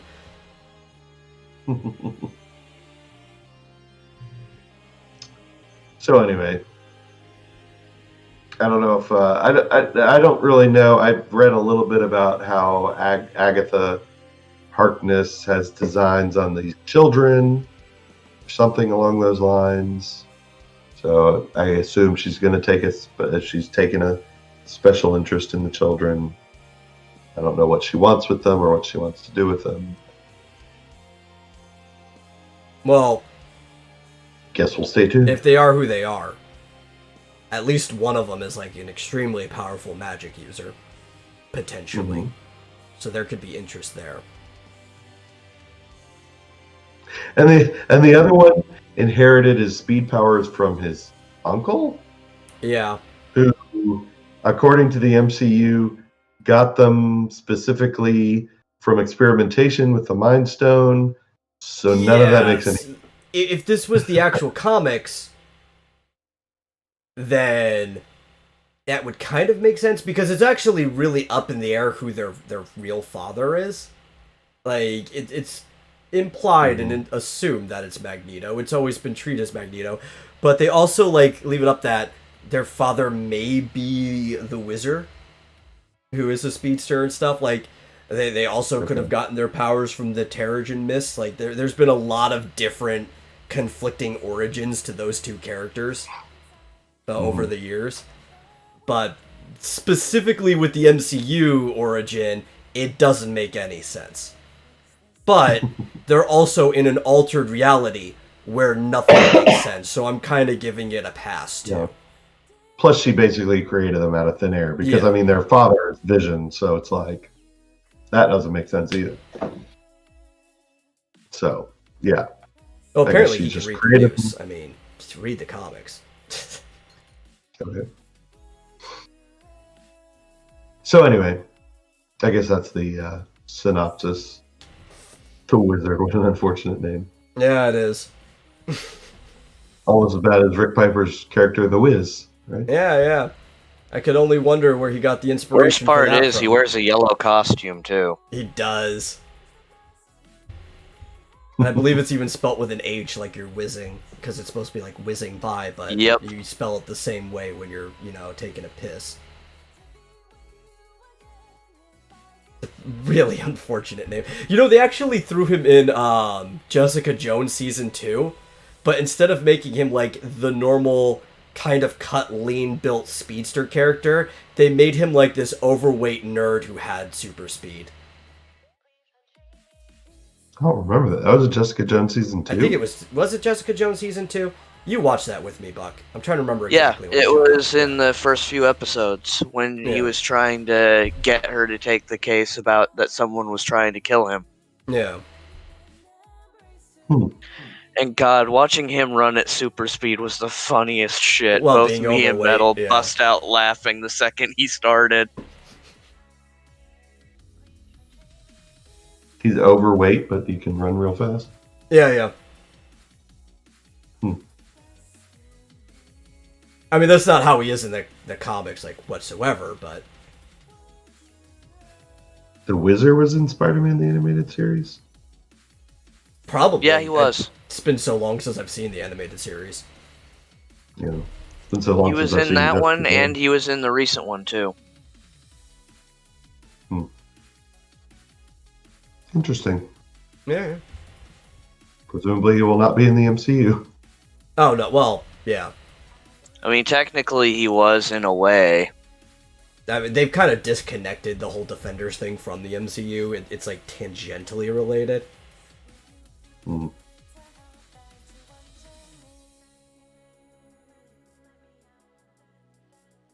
Yeah, Sky High had already done an OB Speedster. I like Sky Oh High. yeah, It's a good movie. I know that this is probably the inspiration for those characters, but every time I see the bullies on that, all I can think of is Bulk and Skull with superpowers. Yeah. Yeah, exactly. The thinner one is like a Mr. Fantastic thing, right? He can like stretch. Yep. Yeah. No, they're not going to do a I thought I Defenders was- movie. Or if they do, it'll have nothing to do with the TV show. Yeah, I like the Defenders show. I'm in the minority in that, I guess. No, I like the stuff leading up to it. I like the first few episodes, but it took them too long to get anywhere. Only for, like, a really anticlimactic end. And, like, what's her face? Oh, God. Chick from Aliens. What's her freaking name? I'm spacing out at the moment. Sigourney Weaver. Yeah, Weaver. Weaver's character was kind of like just a made-up character for the show whose only purpose was to be killed off for Elektra, and it's like, it was such a waste of a character. Like, why even have her there? She was actually the most interesting one for a while. Yeah, she had a personality. I like, this might be an okay villain.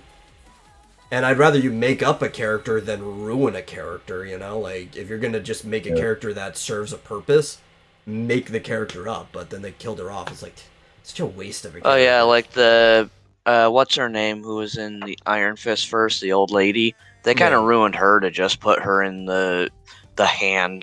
Yeah, because she's kind of like the leader of she's the White Swan, or she's supposed to represent that. Mm-hmm. But no, she went from this manipulative character who somehow managed to sneak her way around and manipulate everyone all at once to just this toady who was scared of her boss. Yeah. But I don't know. I love Charlie Cox, by the way, as Daredevil. He's fantastic. Oh, I think he's a good actor. I liked him in Stardust before that too. I was excited to see him as Daredevil. Yeah, he's fantastic. So, Final Fantasy. Yeah, it's Mr. about that time. Yep. So last time on Final Fantasy, you guys were actually, again, to set up. Maybe we got new listeners who haven't been following. Every single week, after like whatever podcast, since we switched our RPG session in the Vomitorium back around, whatever podcast follows the last time we did our RPG session, we kind of do a little recap and discussion about it at the end of the Vomitorium, and we've been playing a Final Fantasy tabletop role-playing game, specifically FFRPG 3rd Edition, for anybody who's interested in looking up the rules and possibly playing it themselves. There's plenty of good Final Fantasy tabletop games to try out there. And both of the two people here, other side actually, Marsupial and Buck are players in it. Flit was in the chat before, I don't know if he still is. Dillard is too. There's a few people here who play the game. I think Cross was here earlier as well. Hey, the Moogle. And for the last couple sessions, they've been inside this kind of like side dungeon I created for them, called the Flooded Plaza. And in this current session, they kind of found themselves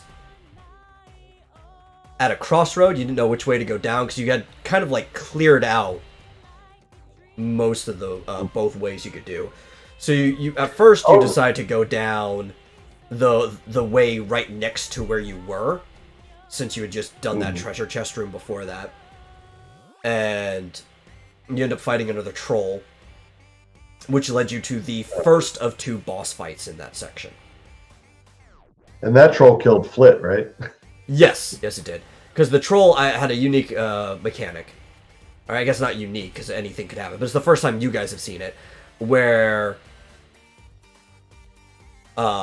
he has a final attack. So if a character has a final attack, when you kill them, they will automatically perform that attack as they die.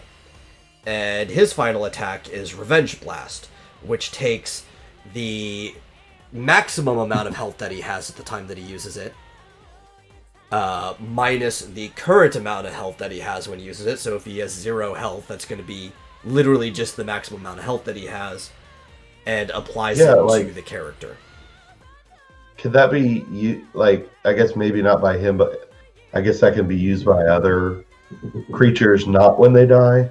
Yeah, it just depends how I design the creature. It's a blue magic, and a blue mage can even learn it. Oh, okay. Yeah. It's just a spell. It's a mean spell. Yeah.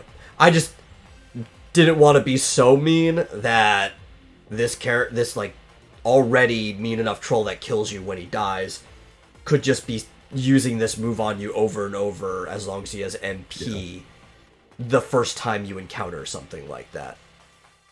Yeah. Yeah.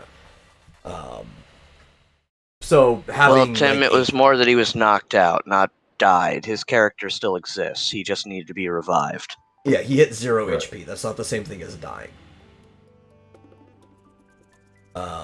Yeah, so because it has like 800 health, and you guys don't have like anywhere close to that health at the moment, or any way of mitigating it, he's pretty much just gonna end up taking out whoever hits him last. That's the way the thing's set up. Yep. Now, the cool thing about that move, though, it doesn't break the limit, so it can only do a max of 999 damage. And at some point, I'm sure every character will at least be over 1,000 health. Some more so than others. Yeah. Well, here's a question: can Timothy Olsen make it now that we've switched to Sunday? I don't know. He'll have to get with me on that. Yeah, just a thought. But yeah, we play Sundays now at 2:00 in the afternoon on Central Time. Yeah. But after that, you guys made it to a room with a bunch of sleeping crocodiles. Nobody has ever decided to fight a croc yet. I can't say I blame them after scanning one the first time. If anything, a single fight with a croc might actually be worse than fighting one of those trolls that will kill you immediately as they die. Moogles. Yeah, Moogles. Rub his belly. Yeah. And then you guys found a giant sleeping toad, known as a crocodile. Which, I almost to me, forgot about that. that was the first boss. The funniest moment of that wasn't even that you guys stumbled upon a boss or anything. It's that, like, the boss room has this, like, narrow hallway leading into it. And there's a drop, like a lip, leading into a room that's, like, filled with water to, like, your shins or whatever. And you guys were all, like, bickering. Well, I wouldn't say bickering because you weren't arguing with each other, but you guys were all just, like, wasting time trying to figure out the best way to go down there. And then Dillard just gets, like, so frustrated with the time being wasted, which I was fine with because you guys were basically concerned with how your characters would feel about it. And Dillard's character has about as much patience as he does. So him running out of patience is still, again, fitting for his character. He just decides to run past all of you guys and just dive down the 30-foot drop into the water. Yeah. Which, the fall damage isn't that bad for him, because being a monk, he gets, like, an extra space worth of jump. And he only had to take, like, 2 squares worth of fall damage. Yeah. As opposed to the Moogle, who also decided to jump and took 3 spaces worth of fall damage. Didn't bother me. Yeah. Why is everyone so adverse to discussing strategy? It's funny because, I played a few D&D sessions, or a few D&D, campaigns, and there's sometimes a ridiculous amount. Because, like, opening a door can take, like, 5 or 10 minutes. Yeah. Because it's like, you gotta cast a spell, and how about using Mage Hand, and who should open the door, and what, it's like, it can take forever. I mean, we at least solved that part with just making Rick open each door because he's the most heavily armored. Yeah, exactly. Yeah. But that's typical for just D&D in general, or any type of tabletop game. Some people hate that, though. That's why they don't play the games. They just want to, like, move along. And they like the role-playing aspect, but talking out of character about strategy isn't necessarily role-playing. Right? Yeah. But I didn't have any problem with discussing it. Yeah. And I was thinking, surely we can use Dillard's rope to get down. May require some sort of, I don't know, strength roll or something.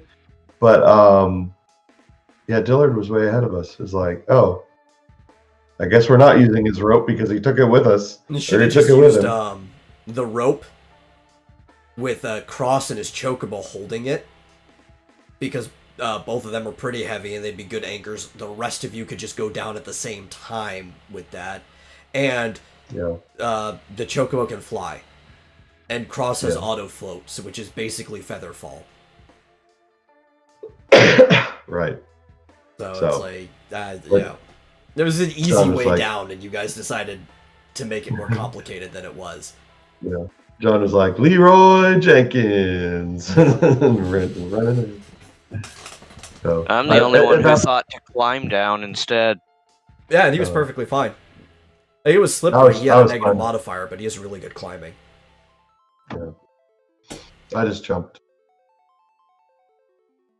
I was okay with that.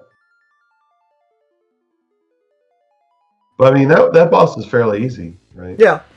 Here's what. Well, actually, did we come across? So, was this the first time when it was sort of really that it really came into focus that two of our characters cannot attack disabled enemies?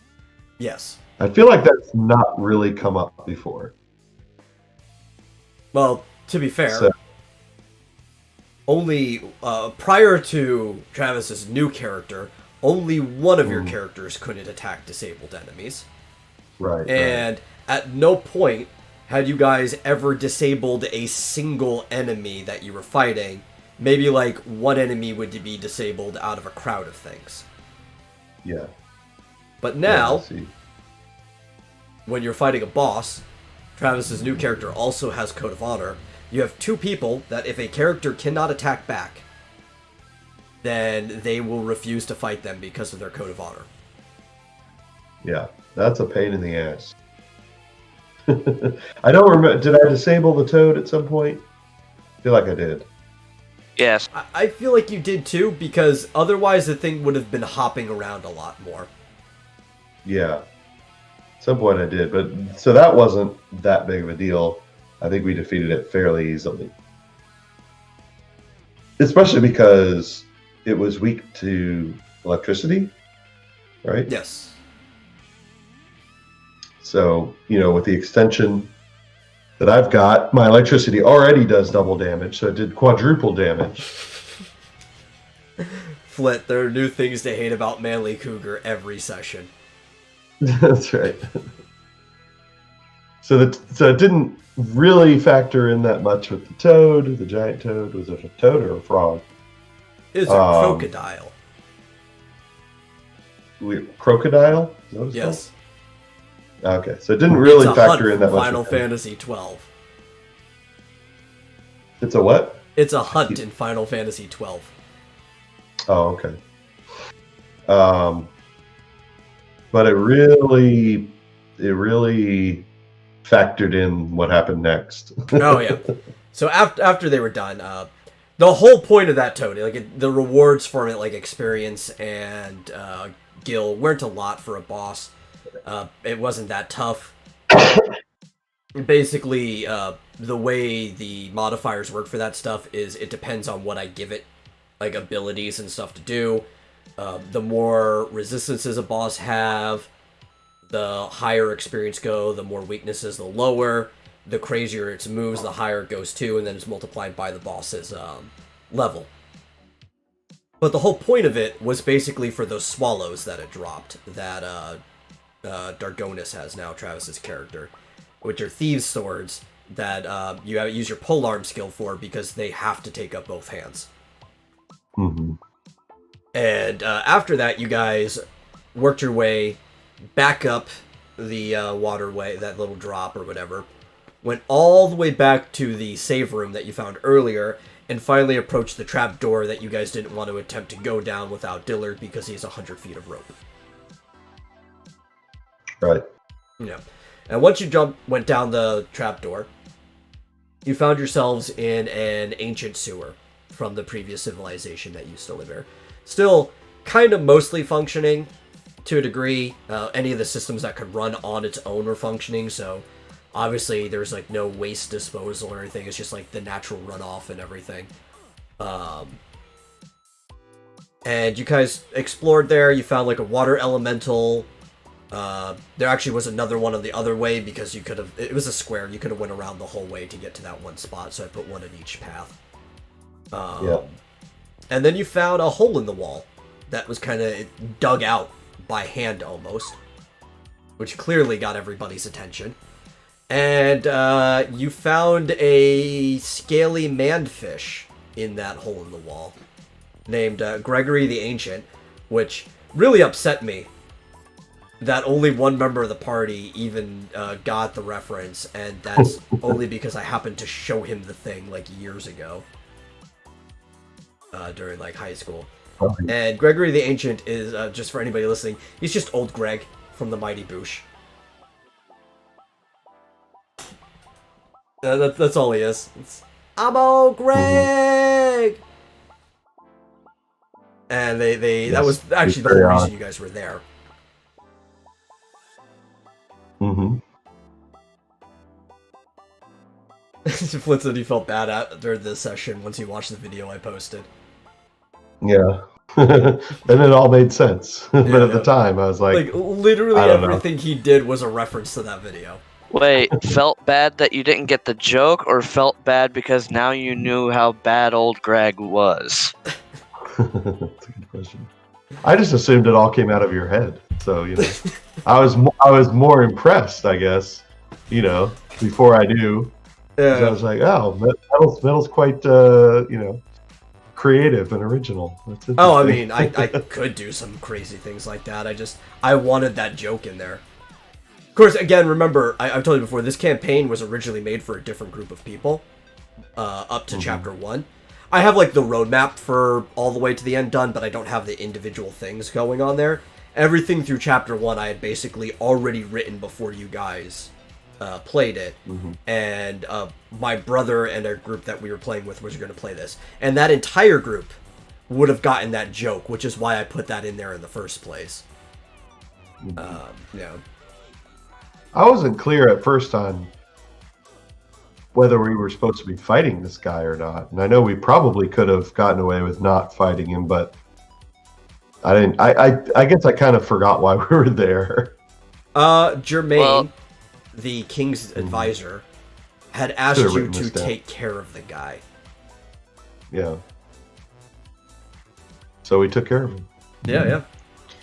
Yeah, he said he never wanted to see him again, and then Rick was confused why we went into a fight after he said, "If you don't leave, we'll kill you."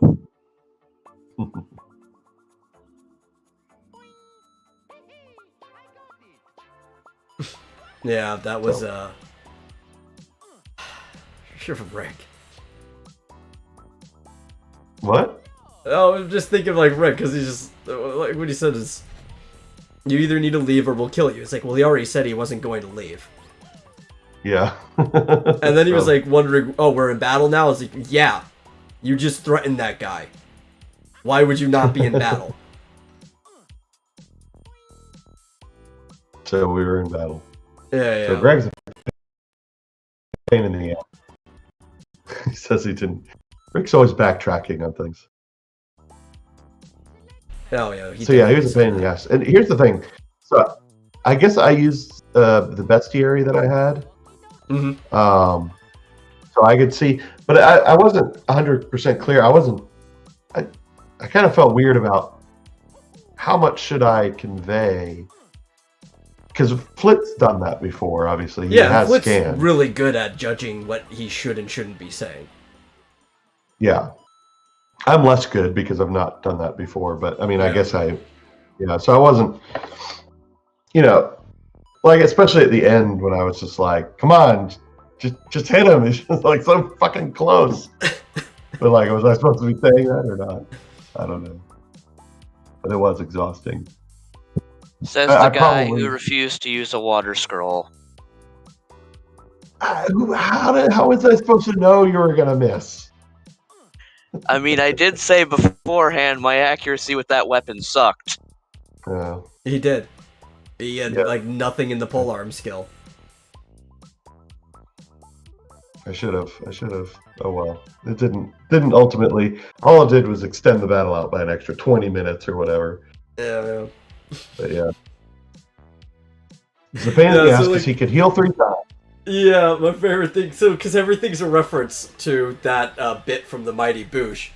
So, one of the things that he says, Greg is obsessed with Bailey's, which is, it's an alcoholic beverage. And one of the things he asks him when he first meets the guy is, You ever drink Baileys from a shoe? So I'm like, okay, I'm gonna give him a boot full of Baileys that he just like pulls out of his jacket and just like drowns himself in, and it's going to be a mix between a high potion and a high ether. And I don't want this to be too frustrating, so I'm just gonna limit it to him having 3. Yeah. I was originally considering giving him 5. Yeah. Yeah, I mean, luckily Flit and I could tell that he only had 3. Yeah. So at least once he drank the 3rd one. See, unfortunately, we didn't manage to kill him before he got to the 3rd one. But at least after that, I knew he couldn't heal himself anymore. I was just waiting forever for him to be able to flash you guys. Yeah. And I was hoping that he could mobilize somebody. Did he not? No, he didn't. He got a bad roll. Anyone. Yeah. Yeah, he got a good attack roll for hitting, but he got a bad roll for immobilizing, because it was a immobilized touch was the mechanic I used for it. So he had to beat a 30, and he got like a 43. Yeah. Yeah, so he was a pain in the ass because... Go ahead. And the rest of the time, he was either silenced or immobilized. Yeah. Yeah. Yeah, so the problem is he could charm every character in the room. Yes. Which is a pain in the ass. Which, luckily, it didn't force us to attack each other, but it meant that we couldn't attack him directly. You also would not have been able to run away while charmed. I just wasn't going to tell you that until you guys tried to leave the room or get too far from him. Yeah. Which we didn't. Yeah. But, so it was like, okay, to avoid the charm, and that wasn't a spell, right? That was just an ability he had? Yeah, it was an action ability. Yeah, so I had, was it silence arrows? It's sleep arrows. Or sleep arrows.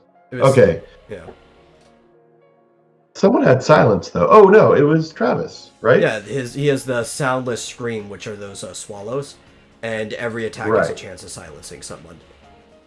Right, but that didn't prevent the charm thing. So the only way to prevent him from ever casting charm would be to totally immobilize him, either put him to sleep or whatever, immobilize. Yeah, anything else. But the problem with that is, then we've got our 2 heaviest hitters can't attack him. And then we I should have thought of this, but it was like a catch-22.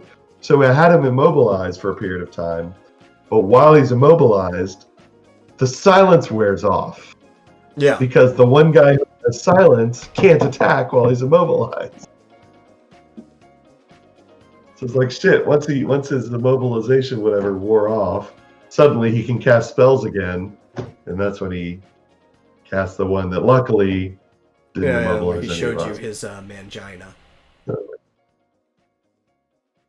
Crazy. It was crazy. So one of the things about that charm too is if you actually were able to look at the mechanics, which you would have been able to if you scrolled down. Flit was lucky because he was outside. He was technically out of the line of sight. And once you had crossed over there too, you had also gotten out of his line of sight. Yeah. That thing actually stretches for 20 spaces in every direction of line of sight. Yeah. So if you guys were to run, fleeing was not an option from that battle. You could run, but you couldn't use like the escape/flee mechanic. Right? Mm-hmm. So if you were to try to run, you would have had to run all the way back to town, like through the sewer, through the plaza, through the plains, with Greg chasing you the entire time. Which means I would have had to roll all the battles on the way back, and any battle you ended up in, you'd be in between the monsters that spawn and Greg. Mm-hmm. Yeah. Yeah. And if you happen to make it back to town, you'd kind of be safe, because then the town guard would have helped you. Mm-hmm. It would have taken a while, because the town guard are all only level 5 at this point. but they would eventually kill him because they can swarm endlessly, basically. Yeah. But So, there's yes. so many different ways that battle could have went. Mm-hmm. Flit says, now that you know what info I have access to, well, I knew that already. Yeah. Maybe Talon will take Borovo's advice more seriously. I mean, I knew that because you gave us that information when we fought at the Coliseum. Yeah, it showed you it Basically was got available for the most part. The auto. Let him back to Germain and watch drama unfold. Yeah.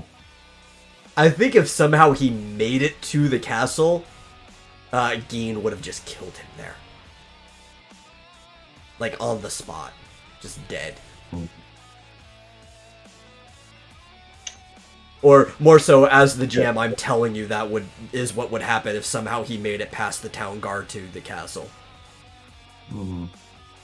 So he had, like, somewhere around 60 armor and 60 magic armor. It was a They're about the same. 64 armor, 65 magic armor. Something like that. So, what was interesting about this guy was that, like, we could do damage to him fairly well, but he had a buttload of hit points. Yeah. Just like And the ability to get his ridiculous. hit points back. Yeah. Basically, he ended up with, 750 extra hit points. Effectively, yeah. From the yeah.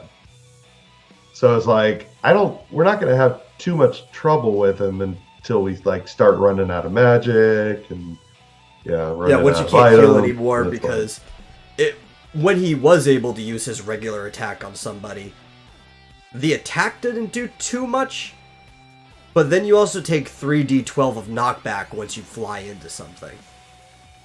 Yeah. So, yeah, it was kind of like, because Flit and I could see all killed this. himself And at one point in time. What's that? Dillard killed himself at one point in time. Oh, yeah. Because he's he like, I want to critically roll failed for him. this punch rush, and then critically failed, and he's got no armor. Someone needs to buy that boy some armor. Yeah. Yeah, Flit burned through every item he had. Yeah, we're going to have to stock back up when we get back to town, or when we get back to some town. Yeah, Definitely. I don't know which way you guys are going. I assumed you were just going to continue your trajectory to Clement Bay, which was the original plan. That's what I want to do. Yeah, and Rick's it is a talking about- shorter trip from the flooded plaza to there. Yeah. I Yeah, it think was it was close. a really close battle, too. He very easily could have killed you guys if you ran out of resources. Yeah. But, I do have sleep arrows. This might have worked. I don't know. I could have gone either way, but I agree with Flit. We should continue to Clement Bay. Yep. You guys could also explore the rest of the flooded plaza. Yeah, here's the other things. Rick was also saying, he was like, well, we might run into another boss. And I'm like, yeah, that's possible, but it would really go against, usually there's one major boss, and that felt like the one and only big boss. I guess we could run into another, what was it called? Crocodile type, or like something. that type of thing, yeah. Because that was technically a boss. It was labeled a boss. But it felt a little bit, I don't know. I guess we could have some trouble since we are out of everything. Yeah. Well, Rick has a cottage that we can use to get back some health and HP, and You well, guys actually also the have max 10 for everybody Baileys right between now. you. What was that, Metal? I said you also have 10 Baileys between you. Oh yeah, that's right. Forgot about those. 10, Yeah, 10 which boots is both filled a with high alcohol. potion, high elixir, so No, high other. Yeah. or high eth. Elixir is a very specific different item. Kind of think Talon may be the most versatile. I kind of agree. Especially with those sleep arrows, which we found those in a chest, right? Yep.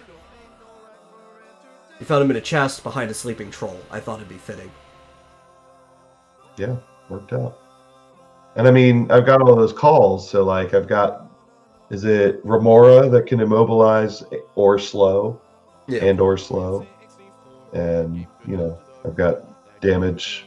Now, I mean, the problem is, I guess being a versatile character, I guess this is a typical problem, is that it's very difficult for me to do a significant amount of damage, except in certain specific instances where, like, I can cast thunder against an enemy that's weak to thunder. So Yeah. Well, but yeah, until you get better calls. yeah. Well, I mean, Because eventually, some of the summons are some of the most devastating spells in the game. yeah, eventually. But at the moment, I'm kind of like jack of all trades, master of none. Like I can't really, you know, except with the lightning, I can't really do a whole lot of damage. But I can put things to sleep. You can also Yeah. poison things now, which still Poison, does the yeah. raw damage with the chance of poisoning them for 10% of their current health every turn. Which totally could have been an option against Greg, but you never decided to do it. I totally forgot. I should have. I totally should have. That would have been great. Oh my god, why didn't I think of that? I was sitting there the whole Oh, time well. like, I wonder if he's ever going to try to poison him. That would make this battle go so much quicker with 10% of his current health each turn. Oh, fuck, I forgot. But obviously, as the GM, I'm not going to give you that answer in the middle of combat. Of course. Yeah. Well, it's kind of one of those things. I'll think of it next time. Maybe. Of course, it was never guaranteed. It would not be guaranteed to work, but yeah. Now, how long does the poison last? Like 6 rounds or 4 rounds or something? I believe on the move poison, it should be 6 rounds. Maybe. I know a bio, it's indefinitely, so I'd have to go back and look, because poison's like a weaker version of bio. It Yeah, could be I don't have. indefinitely. Flit said I don't have bio. Flit. No, it was the poison. water Nagas that had bio. And It was killed what? Cross. The water Nagas? Oh, right. Yeah, that's how Cross died one time. Oh, yeah. Yeah. But it's still good. I mean, it's still. Yeah, I mean, fuck. When he had 5,000 hit points, it would have hit him for 500. Yeah. That would have made things go a lot faster. Oh yeah, especially since he'd be basically getting that 250 plus extra from each Bailey's erased the second he did it. Didn't think of it. Yep. Oh well. Well, you know what? That's the end of our show. Sure is. Yeah. Thanks everybody for coming. If you enjoyed the show, please feel free to support. Actually, they delisted the Patreon, which I'm not even thinking of relisting because I fucking hate Patreon. It's because nobody's touched the page in like forever. Oh. So it's like Only whatever. then. Yeah. So you can. I don't have the mine set up, because I'm probably gonna have to use my mines, not the Vomitoriums, because of the way banking works with that. Hmm. I'll let you guys know when it's set up. In the meantime, if you enjoy the Vomitorium, you can PayPal me directly at paypal.me/ImADametal. That's IMMADAMETAL. And please leave a note that it's for the Vomitorium specifically, so I know where the resource is coming from and going to.